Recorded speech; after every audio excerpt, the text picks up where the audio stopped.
మండలం ఎంపీడీఓ మహేందర్ వేధింపుల కారణంగానే బెల్లంపల్లి మండలంలో ఎంజీఎన్ ఆర్ఏజీఎస్టీఏగా పనిచేస్తున్న దూగట భార్గవ్ మరణించాడని తోటి సిబ్బంది వాపోయారు.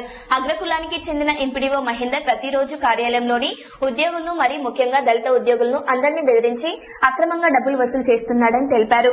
డబ్బులు ఇవ్వని వారిని వృత్తిపరంగా మానసికంగా వేధించాడని తెలిపారు. ఆ వేధింపుల కారణంగానే ఒత్తిడికి గురైన దూగట భార్గవ్ ఈ రకంగా మరణించాడని వాపోయారు. నుంచి అయితే బాగా ఎక్కువ ప్రెజర్ ఉన్నది.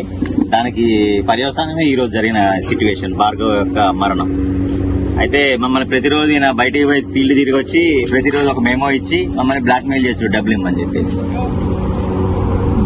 ఫీల్డ్కి పోయిందంటే ఒక మెమో కొడతాడు, వచ్చి ఇచ్చేసి మీరు ఇది చేయాలా, ఈ పని చేయాలా అంటే దాని అర్థం ఏంటంటే ఈయన ఫీల్డ్కి పోయి మెమో ఇచ్చిందంటే ఈయనకి డబ్బులు ఇవ్వాలని అర్థం అనమాట. ఇట్లా మమ్మల్ని గత 15 రోజుల నుంచి బాగా వేధిస్తాడు. ఈ వేధింపులకు కారణమయ్యే మా తోటి సహ ఉద్యోగి భార్గవ్ ఈ రోజు అకాల మరణానికి కారణం అదే అని మేము భావిస్తాం. ఇంకా ఈయన టార్చర్లు ఎట్లుంటాయంటే ఈయన మీటింగ్ పెట్టి పంచాయతీ సెక్రటరీల ముందు మమ్మల్ని ఎన్ఆర్ఈజీ స్టాఫ్ ని డీగ్రేడ్ చేసి మాట్లాడతారు. మీరు అవుట్ సోర్సింగ్ వాళ్ళు, మీరు కాంట్రాక్టర్లు, మేము రెగ్యులర్ వాళ్ళం, మేము చెప్పినప్పుడు వినాలా, మాకు క్లస్టర్ ఉంటుంది, క్లస్టర్ లో పోయి మేము సంతకం పెట్టాలి. జీపీలో మేము మండల లెవెల్లో పనిచేస్తున్నాం, క్లస్టర్ లెవెల్లో పనిచేస్తారు టీఏలు పోయి ఒక గ్రామ పంచాయతీ ఆఫీసులో రోజు అటెండెన్స్ చేసి రమ్మంటారు. ఇలాంటి టార్చర్లు అనేకం ఉన్నాయి. అసలు ఇవన్నీ ఎందుకు చేస్తానంటే మేము అందరం దళితులమైన ఉద్దేశంతో ఆయన చెప్తాడు, ఆయన అగ్రవర్ణం కాబట్టి.